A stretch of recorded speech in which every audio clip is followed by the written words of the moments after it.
When I first started doing a C2 group, I didn't actually want to do a C2 group. I had a problem with responsibility, and I didn't want to be responsible for a C2 group, and I was approached about doing one, and I kept saying, no, that's not for me. When we first started the group, and the ladies didn't know each other, and then you do the introductions and all that, I couldn't believe how quickly things started taking off. And how quickly everybody started calling one another, getting to know each other, really opening up, saying things about their lives.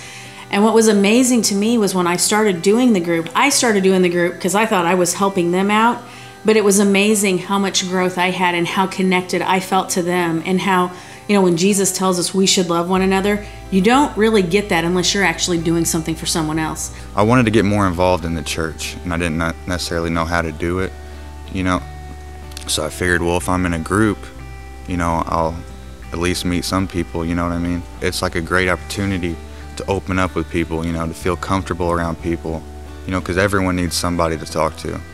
And, usually the things you don't necessarily want to talk about is the things you really do need to talk about with somebody else. It's really funny about, we'll read about a topic in one of the books, and then I'll just go around the room and I'll ask questions, and just to make sure that everybody is involved, and they just, oh, my turn? I get to say something? And they just light up and they just go with it, and we have really good discussions, and sometimes turn into really good debates about certain topics. But it's really been a great thing so far. Some people feel like, well, I'm too bad. When I hear the testimonies, it's about alcohol and drugs, but I've done this and nobody's talked about that, and maybe I'm not good enough, or I'm too bad. And sometimes when you see somebody that doesn't want to share their story yet, but that's how they're feeling, I'll tell them something really bad about me because I've done so many things, and then they're like, oh, well, if you've done that, and then they'll open up and they'll start talking about things. You start building these friendships with all the people in the group, and then the comfort starts coming.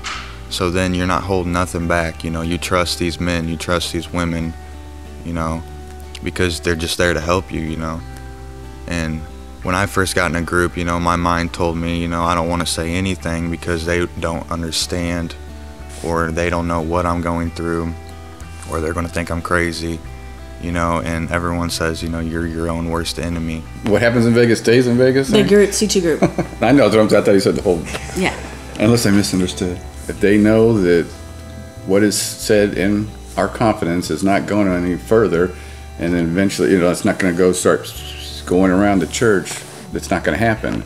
I mean, it could be a life-changing thing. It could be a life-threatening thing if you're not careful. Someone could be going through something, and all of a sudden they'll just start, speaking honestly what's going on with them, and it could be pretty deep. And you don't want someone to go around and tell everybody about it, because some things are meant to be private like that. So I have been in a group, like I said, for 2 years, and I've never heard anything being said outside of the group that what was said in the group. Well, C2 groups is definitely a way for you to get involved. It's a good way for you to meet people and start long-lasting, lifelong relationships. I honestly don't know what I would do without a C2 group right now, because we meet once a week.